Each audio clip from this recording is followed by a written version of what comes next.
మనం పొద్దున్నే లేవగానే చేతిలోకి తీసుకునే స్మార్ట్ ఫోన్ ఏ కంపెనీది? రోడ్డు మీద స్టైల్గా దూసుకుపోయే కార్ ఏ బ్రాండ్ది? మన ఇంట్లో ఉండే స్మార్ట్ టీవీ ఎవరిది? కొంచెం ఆలోచించండి. శాంసంగ్, హ్యుందై, ఎల్జీ ఈ పేర్లు వినపడకుండా మన రోజు గడవదు. ఆఖరికి మన ఇంట్లో పిల్లలు యూట్యూబ్లో పిచ్చెక్కిపోయి చూసే బీటీఎస్ మ్యూజిక్ బ్యాండ్ ఎక్కడిది? ప్రపంచాన్ని ఊపేస్తున్న స్క్విడ్ గేమ్, ఆస్కార్ అవార్డులను కొల్లగొట్టిన పారాసైట్ సినిమాలు ఎక్కడివి? ఒకే ఒక్క సమాధానం, దక్షిణ కొరియా. గత పాడ్కాస్ట్లో మనం ఉత్తర కొరియా అనే నరకం గురించి మాట్లాడుకున్నాం కదా.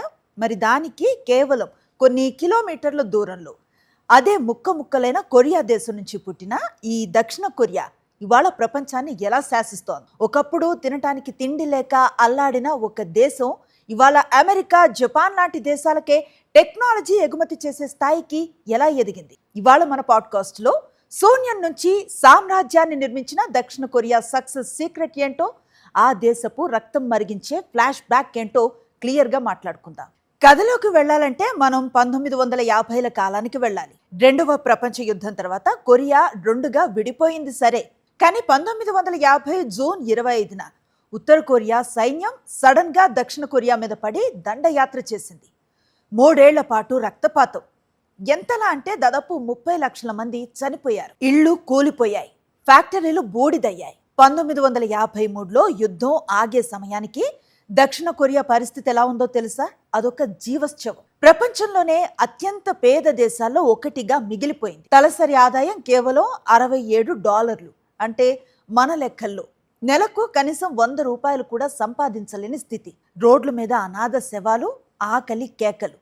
ఆ సమయంలో అమెరికన్ జనరల్ ఒకరు ఒక మాట అన్నారు, ఈ దేశం మళ్ళీ కోలుకోవటానికి కనీసం 100 సంవత్సరాలు పడుతుంది, అసలు కోలుకోవటం ఇంపాసిబుల్ అని. కానీ ఆ ఇంపాసిబుల్ అనే పదాన్ని ప్రపంచ పటం నుంచి తుడిచేయాలని డిసైడ్ అయ్యారు కొరియన్లు. చరిత్ర రాయటం కాదు, చరిత్రను తిరగరాయటాన్ని మొదలుపెట్టారు. 1961లో అక్కడ పార్క్ చుంగ్ హీ అనే మిలిటరీ లీడర్ అధికారంలోకి వచ్చాడు. ఆయన డిక్టేటర్ అని కొందరు అంటారు, కానీ ఆయనకు దేశాన్ని మార్చాలి అనే పిచ్చుంది. ఆయన ఒక్కటే నమ్మాడు, మనకు సహజ వనరులు లేవు, బొగ్గు లేదు, బంగారం లేదు. మనకున్న ఏకైక వనరు మన ప్రజలు, వాళ్ళ మైండ్ పవర్. ఆయన తెచ్చిన ఒక్క పాలసీ, ఎగుమతులు. మన దేశంలో ఏది తయారైనా అది ప్రపంచ మార్కెట్లో అమ్ముడు పోవాలి అని టార్గెట్ పెట్టారు. అక్కడే ఒక వింతైన పద్ధతి మొదలైంది. దాన్నే చేబోల్ అంటారు. అంటే ప్రభుత్వ మద్దతుతో నడిచే పెద్ద పెద్ద కుటుంబ వ్యాపారాలు. ప్రభుత్వం కొందరు నమ్మకమైన వ్యాపారస్తులను పిలిచింది. మీకు లోన్లు ఇస్తాం, ట్యాక్సులు తగ్గిస్తాం, మీరు ఇంటర్నేషనల్ బ్రాండ్స్తో పోటీ పడే కంపెనీలు పెట్టండి అంది. అలా పుట్టుకొచ్చినవే ఇవాళ మనం చూస్తున్న శాంసంగ్, హ్యుందై కంపెనీలు. ఒక చిన్న ఉదాహరణ చెప్తా. Hyundai company founder చుంగ్ zoo Jung ఒక సాధారణ రైతు బిడ్డ. ఆయన ఓడలు తయారు చేసే షిప్ యార్డ్ని కట్టాలి అనుకున్నాడు, కానీ చేతిలో పైసా లేదు. లండన్ బ్యాంకుకు వెళ్ళి లోన్ అడిగాడు. వాళ్ళు నవ్వారు, మీకు అసలు షిప్ యార్డ్ కట్టిన అనుభవమే లేదు, మీకు లోన్ ఎలా ఇస్తావు అన్నారు. అప్పుడు ఆయన తన జేబులో నుంచి ఒక కొరియన్ 50 కాయిన్ తీసి చూపించాడు. ఆ కాయిన్ మీద ఒక తాబేలు బొమ్మ ఉన్న ఓడ ఉంటుందన్నమాట.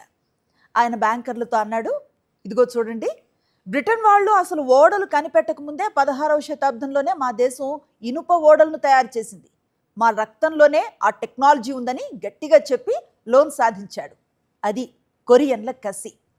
5 ఏళ్ల పాటు రాత్రింబగళ్ళు కష్టపడ్డారు, ప్లాన్లు చేశారు. కేవలం 20 ఏళ్లలో ఆ దేశం రూపురేఖలు మారిపోయాయి.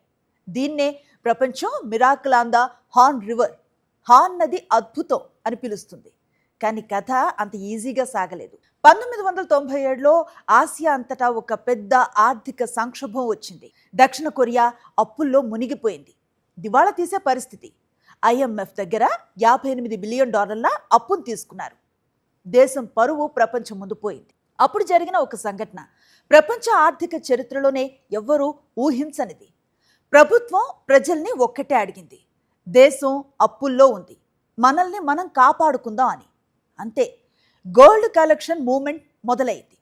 సాధారణ సామాన్య ప్రజలు ఇళ్లలో ఉన్న బంగారాన్ని పట్టుకొని రోడ్ల మీదకు వచ్చారు. పెళ్లినాటి ఉంగరాలు, పిల్లల పుట్టినరోజు కానుకలు, లీడర్ల మెడల్లోని గొలుసులు అన్నింటినీ ప్రభుత్వానికి ఉచితంగా ఇచ్చేశారు.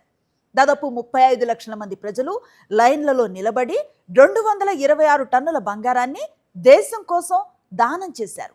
ఆ బంగారం విలువ $2 బిలియన్. ప్రపంచ దేశాలు ముక్కున వేలేసుకున్నాయి. దేశం మీద ఇంత ప్రేమ. ఆ కసితోనే IMF ఇచ్చిన గడువు కంటే ముందే కొట్టిన దెబ్బకు రెండింతల వేగంతో దక్షిణ కొరియా మళ్లీ నిలబడింది. అది కదా అసలైన దేశభక్తి అంటే. సరే, టెక్నాలజీ వైపుకు దూసుకుపోతున్నారు, కార్లు అమ్ముతున్నారు. కానీ దక్షిణ కొరియా ఇక్కడితో ఆగలేదు. 1990ల చివర్లలో వాళ్ళు ఇంకో మాస్టర్ ప్లాన్ వేశారు. కేవలం ప్రొడక్ట్స్ అమ్మితే సరిపోదు, ప్రపంచం మన సంస్కృతిని ఇష్టపడాలి, మన భాషని ప్రేమించాలి, మనకు బానిసలవ్వాలి అనుకున్నారు.